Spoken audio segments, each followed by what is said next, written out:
apologise to my members on this side. I will try to be brief. I just want to quickly put some comments on the record about debt and some in response to comments by the member for Johnston. Taking out a loan to pay for an asset that returns a dividend is good debt. There's a question, what's an asset, what's a liability? An asset puts money in your pocket, a liability takes money out of your pocket. If you take out a loan to purchase an asset that returns a dividend to the Territory, that's a good investment, like the railway.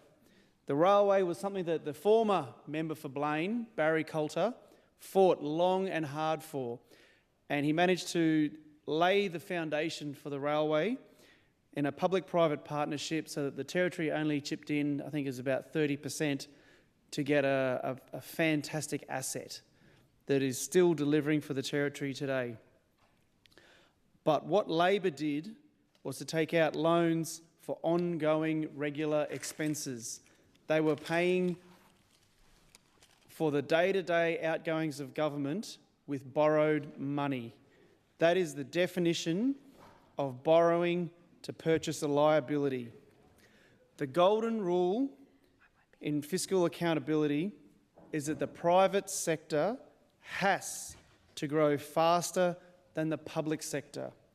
That is how we can be sure that the public sector will always be fiscally sound and able to provide the services that we so desperately need to pay for our hospitals, our schools, our roads, our police, our corrections, our courts.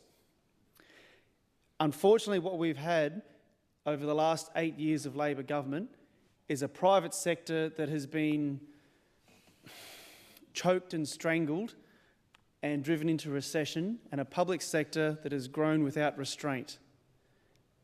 There's a lot of good things that happen in government. I've worked for the public sector my whole life.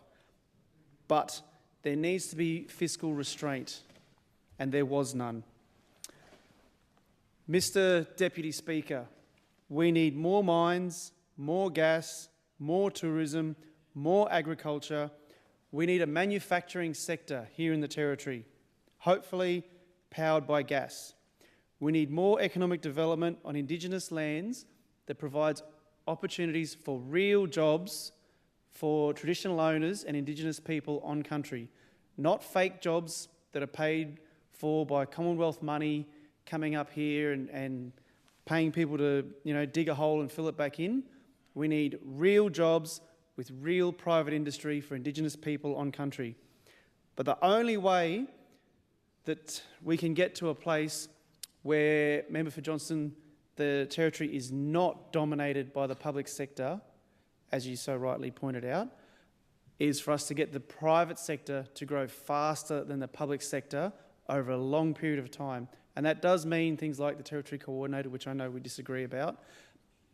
It does mean making hard fiscal decisions, things that we would love to spend money on, but we need to prioritise our spending so that we're investing in assets, things that will return a dividend to the Territory, not liabilities that will continue to cost us money, like the shade structure on Kavanagh Street. And that's all I'll say. I won't take up any more time. Oh, thank God for that. Thank you, Mr. Deputy Speaker. I commend this bill to the House.